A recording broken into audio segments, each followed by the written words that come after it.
Philippe Martineau, conseiller en sécurité financière, j'espère que vous allez bien. Aujourd'hui, on va aller un peu plus en profondeur dans les avantages du REER. Étant donné que c'est un outil qui est à notre disposition, pourquoi ne pas en profiter? Donc, tout d'abord, on avait vu dans les premières caractéristiques dans lesquelles le REER, lorsqu'on investit dans celui-ci, on réduit notre revenu imposable.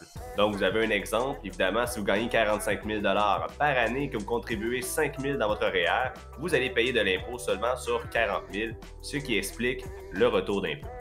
Toutefois, lorsque vous allez retirer dans votre REER plus tard, vous allez avoir un revenu imposable sur les sommes que vous retirez. Il faut savoir qu'il y a des montants limites et des dates limites dans lesquelles on peut déduire notre impôt sur notre revenu imposable.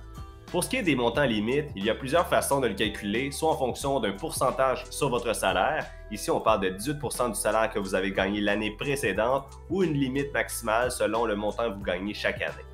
En fait, selon moi, ce qui est la façon la plus simpliste pour être en mesure de connaître ce montant, vous regardez votre avis de cotisation sur le site de l'Agence du revenu Canada et vous allez avoir tous les montants que vous pouvez cotiser autant dans votre REER que dans votre CELI.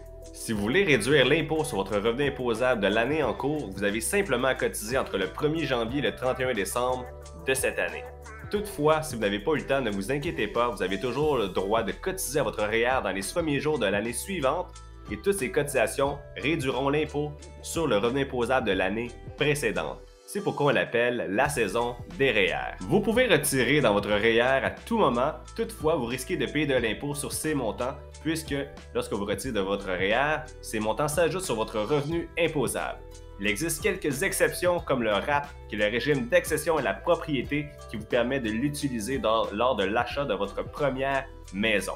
Vous pouvez retrouver plus d'informations sur ce sujet directement sur le site de l'Autorité des marchés financiers. Si vous avez des questions, des commentaires, n'hésitez pas à m'écrire. Si c'est pour prendre un rendez-vous, vous pouvez cliquer sur le lien. Merci beaucoup, bonne journée!